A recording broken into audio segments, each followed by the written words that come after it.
members, the media fraternity, ladies and gentlemen, welcome to our 23rd post-cabinet press briefing.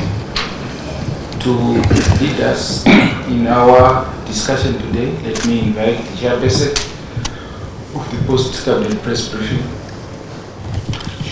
Dr. Muswere, Minister of Information, Publicity and Broadcasting Services. Honorable Minister, sir. Chief Secretary, members of the Fourth Estate, as you are all aware that His Excellency the President, Dr. ED Mnangagwa, has laid out Vision 2030. Cabinet received the report on the food deficit mitigation strategy and the urban cash transfer program as presented by the Minister of Public Service, Labour and Social Welfare, Honorable July Moyo. Grain distribution is progressing well in most districts, with grain stocks at local grain marketing board depots, which had experienced diminished stocks, being replenished.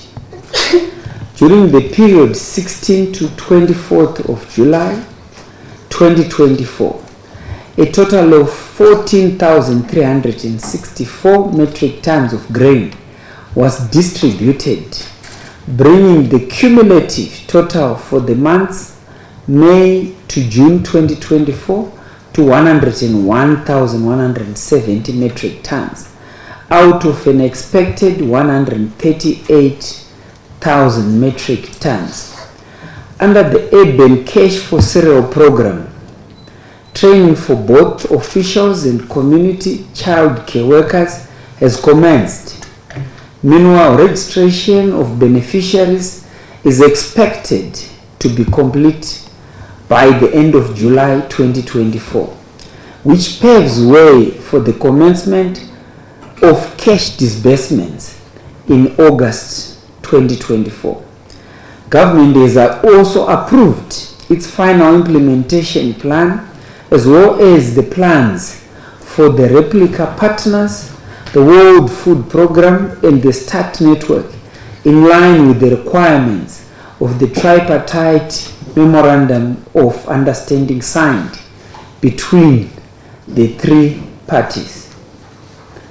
Cabinet considered and approved the Zimbabwe's National Climate Change Adaptation Plan 2024 to 2030, as presented by the Minister of Local Government and Public Works, Honorable Daniel Garwe, who is also the Chairman of the Cabinet Committee on Environment, Disaster Prevention and Management. The extreme weather patterns such as droughts, floods and prolonged mid-season dry spells, heat waves, violent storms and tropical cyclone activities occasioned by climate change pose serious risk to food security and negatively impact socio-economic development. Zimbabwe is bearing the brunt of climate variability and change, hence the need for a coordinated approach to address related vulnerabilities and risks caused by these extreme weather events. The National Climate Change and Adaptation Plan seeks to address these unprecedented impacts of climate change. It provides guidance on the steps to be followed in mainstreaming climate change in development planning for the period 2024 to 2030 in order to build a climate resilient and low carbon economy. The National Climate Adaptation Plan will enhance the country's capacity and effectiveness to plan, integrate, implement, monitor, and evaluate adaptation plans and programs for climate change, and will be the anchor document for the development of sectorial plans. The sector plans will highlight how climate change will be mainstreamed into all sectors and pillars of the economy towards a low carbon and climate resilient trajectory. The plan is informed by other government policy frameworks, namely Vision 2030, the National Development Strategy 1, the National Climate Policy, the Zimbabwe National Climate Change Response Strategy, the Zimbabwe Climate Gender Action Plan, the Zimbabwe Livelihoods Assessment Committee reports, and the National Communication reports to the United Nations Framework Convention on Climate Change. The plan also includes incentives such as duty waivers on the localization of electric vehicle manufacturing. The incentives and duty waiver will also apply to local production and or importation of equipment and gadgets used in mitigating the effects of climate change. Cabinet considered the report on the state of the local industry as presented by the Minister of Industry and Commerce, Honorable Mangaliso Ndlovu. The report centered on the manufacturing sector's performance under the Second Republic, specifically focusing on the sector's contribution to the country's gross domestic product, capacity utilization, employment, exports, and investments, among other performance indicators. Furthermore, the report highlights the challenges faced by the manufacturing sector and proffers some policy interventions required to support the growth and development of the local industry. The manufacturing sector remains highly diversified, consisting of 94 subsectors that produce over 7,000 products. A program will be implemented that will ensure that the identification of unutilized factory shells and other industry infrastructure is put in place. The manufacturing sector capacity utilization has been on an upward trend over the past years. In 2023, there were significant capital equipment investments, hence available capacity utilization increased. The manufacturing sector has the greatest multiplier effect in terms of employment creation through downstream jobs. In order to foster growth opportunities in the manufacturing sector, the government is in support of import substitution and targeting local production, as well as supporting investments in the sector. In line with the devolution thrust and the rural industrialization, the ministry is working with other sister ministries and local authorities on value addition and beneficiation of industries in provinces and districts where resource endowments are domiciled. The local industrial sector remains a cornerstone of Zimbabwe's economic development. Cabinet considered and approved the principles of the legal metrology bill as presented by the Minister of Industry and Commerce, Honorable Mangaliso Ndlovu. The legal metrology bill provides for the administration and enforcement of legal metrology technical regulations in order to promote fair trade, as well as provide for the protection of the public through the use of accurate measurements. The bill also establishes the legal metrology agency with the following functions, among others: establishing and recommending to the minister with regards to the declaration of legal metrology technical requirements and regulations, ensuring that the recommendations are only for compelling reasons, such as promoting fair trade practices and safeguarding the public, administering and maintaining legal metrology technical regulations, developing codes of practice and guidelines for legal metrology, the technical regulatory impact and risk assessment, and carrying out market surveillance in order to monitor and enforce compliance with legal metrology technical regulations. A board of the agency will be constituted in line with corporate governance principles to oversee the strategic directions of the legal metrology agency. Furthermore, the legal metrology agency will appoint inspectors, verification officers, and examiners, as well as support staff who shall be responsible for the application and enforcement of the law. Cabinet received reports on progress made in the implementation of priority projects for the second 100-day cycle of 2024, as presented by the Ministers of Mines and Mining Development and the Minister of Transport and Infrastructural Development. The Minister of Mines and Mining Development, Honorable Winston Chitando, reported progress on projects under his purview as follows.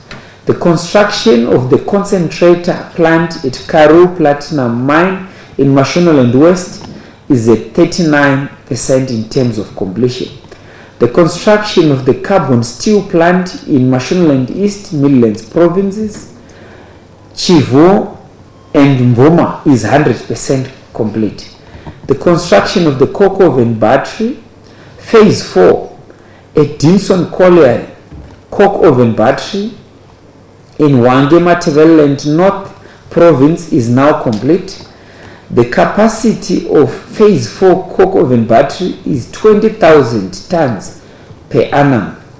The construction of the high carbon ferrochrome furnace at Zimasco High Carbon Ferrochrome Smelter establishment in Kwekwe Midlands is complete, while the construction of the agglomeration plant is at 60% in terms of completion. The shaft redevelopment and Southwell shaft redevelopment under the Pixton mine expansion in Chegutuma, Shonaland West is at 32% and 45% in terms of completion respectively. The Minister of Transport and Infrastructural Development, Honorable Felix Tapiwa Mona, reported progress on projects under his purview as follows. The construction of a new VVIP pavilion at Robert Gabriel Mugabe International Airport is at 85% in terms of completion. The construction and upgrade of 16 kilometers of the targeted 25 kilometers along the Harare Mashingo Bike Bridge Road is complete. The construction of the Mbudzi interchange is 68% in terms of completion. The Harare Kanyemba Road upgrading in Harare in Mashonaland Central Provinces is at 84.4% in terms of completion. The construction of the 10 kilometers of the targeted 20-kilometer road under the Shurugwi Mandamahwe Road rehabilitation in Midlands Province has been completed, and the 10 kilometers commissioned and opened to traffic on the 1st of July 2024. The construction of the 25-kilometer road under the new Parliament Access Roads Construction Program is at 85% in terms of completion, and the entire project is expected to be complete by the 31st of July 2024. Cabinet received the report on the 112th session of the ILO Geneva, Switzerland from the 3rd to the 14th of July 2024 session as presented by the Minister of Public Service, Labour and Social Welfare, Honorable J.G. Moyo. The Minister reported that a Zimbabwean tripartite delegation to the conference, which was a special one for Zimbabwe, elected Honorable Minister July Moyo, MP, was elected as the Vice President of the conference. The election followed Zimbabwe's nomination by the Africa Group and is evidence of the confidence that Africa has on Zimbabwe. The Zimbabwean delegation, in the true spirit of tripartism, participated in all the committees, namely the Committee on Decent Work and Care Economy, on Fundamental Principles, and the rights at work and the application of standards. Cabinet is pleased to report that Zimbabwe this year did not appear before the Committee on Application of Standards for violations of ratified conventions and failure to submit reports as prescribed by the ILO regulations. The non-inclusion of Zimbabwe on the list this year is a result of extensive engagement at the national, regional and international fora with worker organizations. The Ministry of Health and Child Care would also want to inform the nation that as of today, we have had 30 days without a single case of cholera in all our 63 districts, and that the last case was on the 30th of June 2024 in Beitbridge. Therefore, we are now declaring that the cholera outbreak, which started in February 2023, is officially ended. I thank you. Thank you very much, Honorable Minister.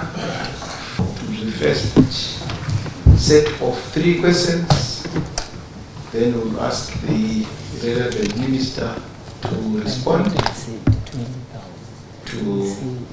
the question. Over to you, colleagues.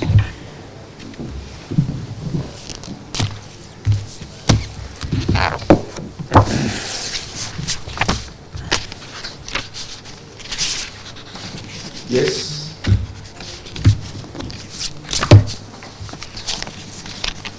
Thank you very much, Chief Secretary.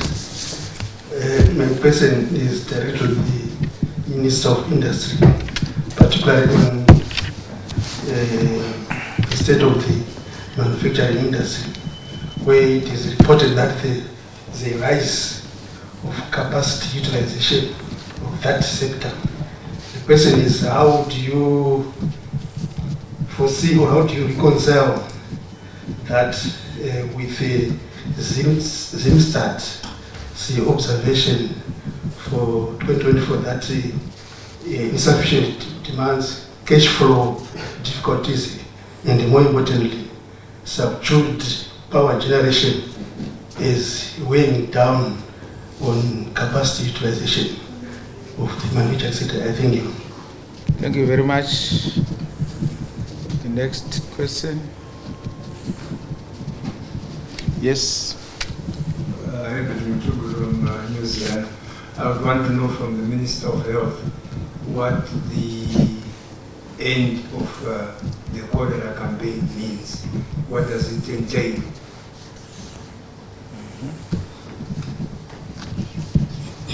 Thank you very much. Any other question? Over to you, Minister. Thank you, Chief Secretary. The first question is to Honorable Ndlovu in terms of the challenges that have been identified by Zimstat according to Jamaida, which also includes cash flows and energy challenges in terms of capacity utilization. Over to you, Minister Ndlovu. Thank you so much, Minister and Chair of this session. Jamaida, thank you so much for your question. I'll perhaps digress a bit and talk about capacity utilization as a general performance indicator. So if you had the presentation, it says that there's been a general increase in capacity utilization over the years.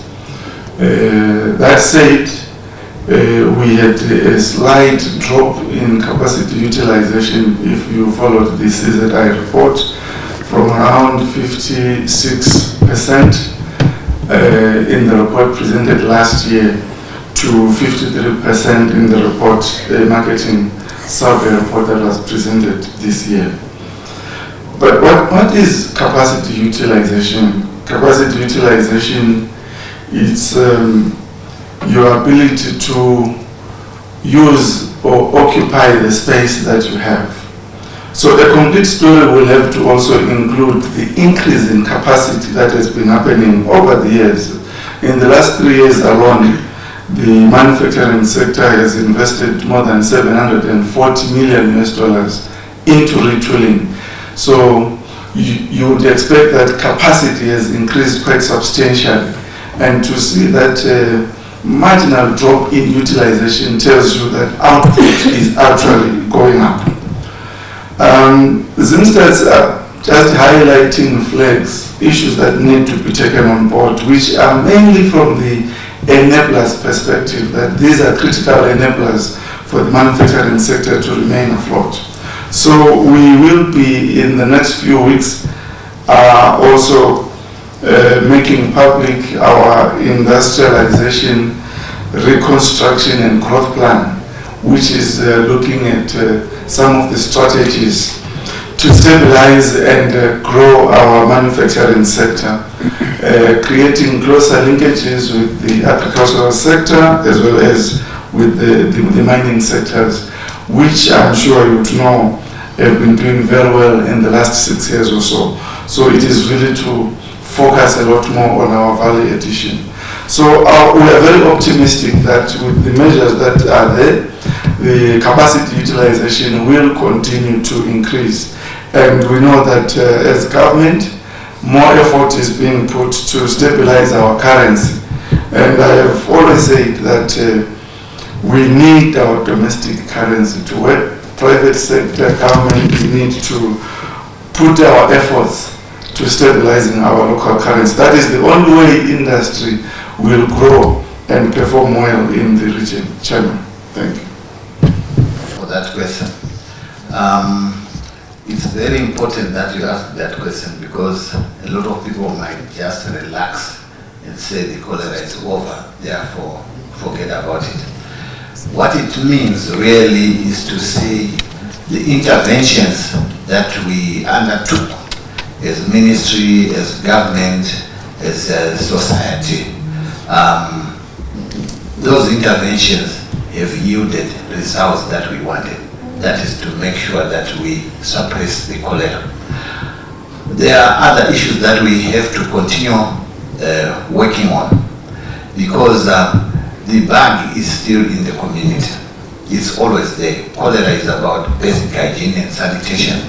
So it means our publicity to the population to observe good hygiene and sanitation practices yielded results. Our intervention to educate our communities through local leadership, through our church leaders, and through our schools yielded results. Our intervention in terms of treatment and management of cholera cases yielded results. And also lastly, our intervention through vaccination helped us to get this whole thing under control.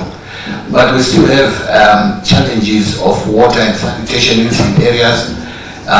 We want to thank Our Excellency, the President, Comrade ED Mnangagwa, through his presidential bore scheme, because we actually upscaled provision of clean water in the affected districts, and that yielded results.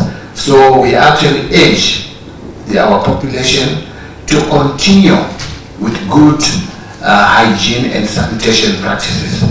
We also urge the government through our partners and the private sector to continue with WASH programs throughout the country, so that ultimately we are able to be on top of the situation.